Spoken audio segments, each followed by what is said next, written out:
बात करेंगे। हमारे साथ मौजूद हैं सीनियर सहाफ़ी तज़ियाकार जमील फ़ारूकी, उनसे बात करते हैं। जमील, वज़ीर आज़म कह रहे हैं कि जो सब्सिडी दी गई पेट्रोल पर, डीज़ल पर आवाम को, उसके लिए आने वाली हुकूमत के लिए PTI हुकूमत ने जाल बिछाया। हम एक आम आदमी को, एक गरीब आदमी को रिलीफ दे रहे हैं। बहुत शुक्रिया सुमैया।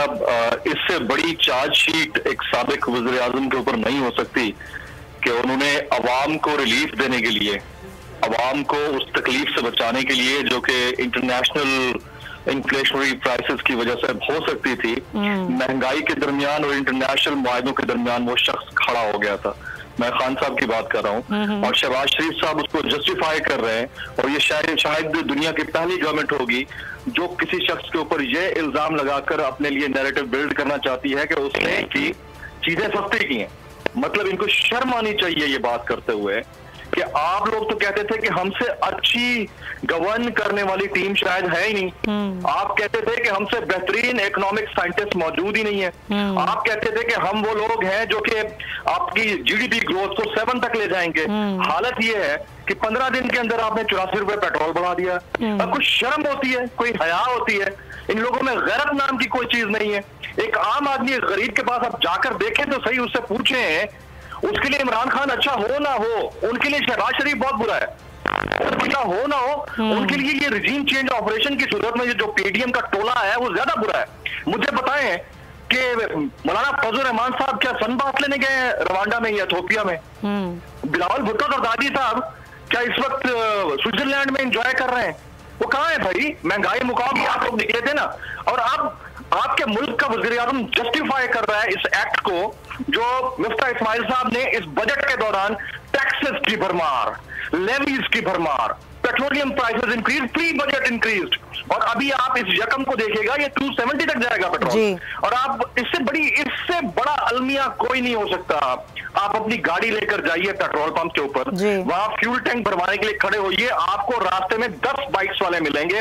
वो कहेंगे 100 रुपए दे दो, खुदा का वास्ता, मैंने अपनी गाड़ी में, अपनी बाइक में फ्यूल भरवाना है। हालत ये हो गई है। ऐसा ही वक्त आ गया। जब आपने 270 तक, जब आपने इसको और बढ़ाया, मैं आपको यकीन से कहता हूं कि अनार्की की कैफियत होगी। लोग एक दूसरे का गिरबान पकड़ेंगे, जो थोड़े बहुत पैसे रखते हैं उनसे छीना छानी होगी, और ये उसको जस्टिफाई कर रहे हैं।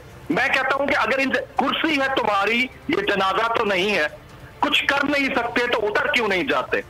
जमील, ये वुज़रा जो आज खामोश हैं, ये वुज़रा जो आज खामोश हैं, जब PTI की गवर्नमेंट में 145 रुपए फी लीटर पेट्रोल था तो ये असेंबली साइकिल पर आया करते थे एहतजाजन कि पेट्रोल इतना महंगा है कि हम अब अफोर्ड नहीं कर सकते, हम आवाम तो क्या करेगी।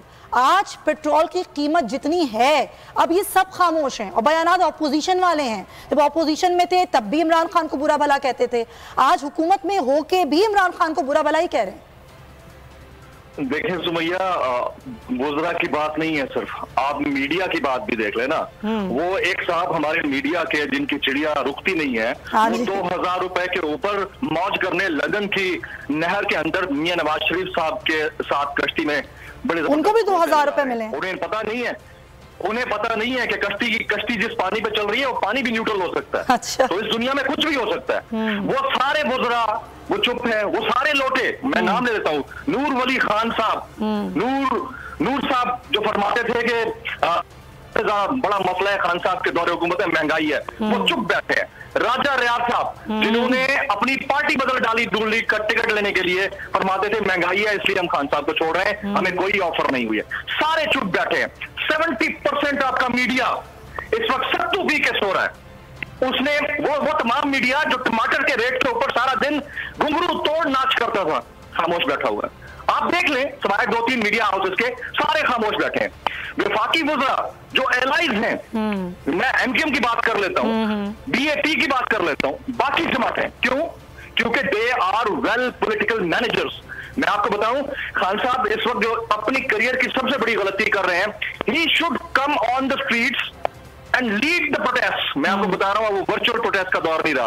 अब उनको आना पड़ेगा, अगर नहीं आए तो ये इतने। अच्छा, आपका तो क्योंकि खान साहब से राब्ता भी रहा, कई मुलाकातें भी आपकी जमील हुई, क्या आपको लग क्या रहा है कि प्लान क्या है खान साहब का? वो आएंगे? क्योंकि अभी जो परसों उन्होंने खिताब किया इतवार वाले रोज, जब भी उन्होंने कहा कि आप तैयार हैं, मैं 10 जुलाई से पहले की तारीख दूंगा, तो आपको लग रहा है कि वाकई वो सड़कों पर आएंगे? प्लान क्या है उनका?